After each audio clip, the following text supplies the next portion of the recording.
რწმენიათ ამ მსახიობის რეალური ხმა.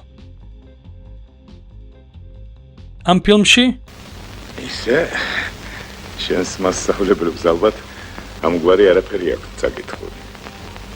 არა, ამ ფილმში მას ეროსი მანჯგალაძე ახმოვანებს. იქნება აქ. ბოლოს და ბოლოს ხომ უნდა წარუდგეთ ერთმანეთს, ქრისტეფორემ გალობლიშვილი გარიკულადა. არა, აქაც ეროსის ხმა. რას გავსე სამხარგო დოლაბერიძე? გიბრძანებ დაუყოვნებლი ვაღადგინო. აი ეს გუნდი. არა, აქაც მას ეროსი მანჯგალაძე ახმოვანებს. რაღაცინებ შენ. ეს კაცი შენზე უმცროსია და ჭკუა შენზე მეტი აქვს. მას სად ისმის მისი რეალური ხმა? ყველა ეს როლი და კიდევ ბევრი სხვა როლი შეასრულა ფოთის თეატრის მსახიობმა, საქართველოს დამსახურებულმა არტისტმა ვასილ ჩხაიძემ, რომლის რეალური ხმა ისმის ფილმში პირველი მერცხალი. აი ნახეთ. თქვენთვის სიურპრიზი მაქვს. ივერიაში წერილია მეგობრებო. სმენა იყოს და გაგონება. პოპულარული ინგლისური თამაში ფუტბოლი, ჩვენებურად ფეხბურთი, მე-20 საუკუნის გარიგჟაზე თითქმის მთელ ევროპაში იკიდებს ფეხს.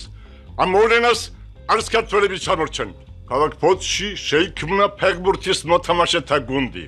მერცხალმა რამდენიმე საერთაშორისო თამაში ჩაატარა და ყოველთვის გამარჯვებული გამოვიდა. მერცხალი ამართლებს თავის სახელწოდებას, თამაშობს სწრაფად, მსუბუქად და ლამაზად. უსურვოთ მერცხალს დიდი წარმატებები ქართული ფეხბურთის სადიდებლად. გიორგი ეგნატაშვილი. ბატონებო, იცით რას ნიშნავს ეს? რედაქტორ გამომცემელი ილია ჭავჭავაძე.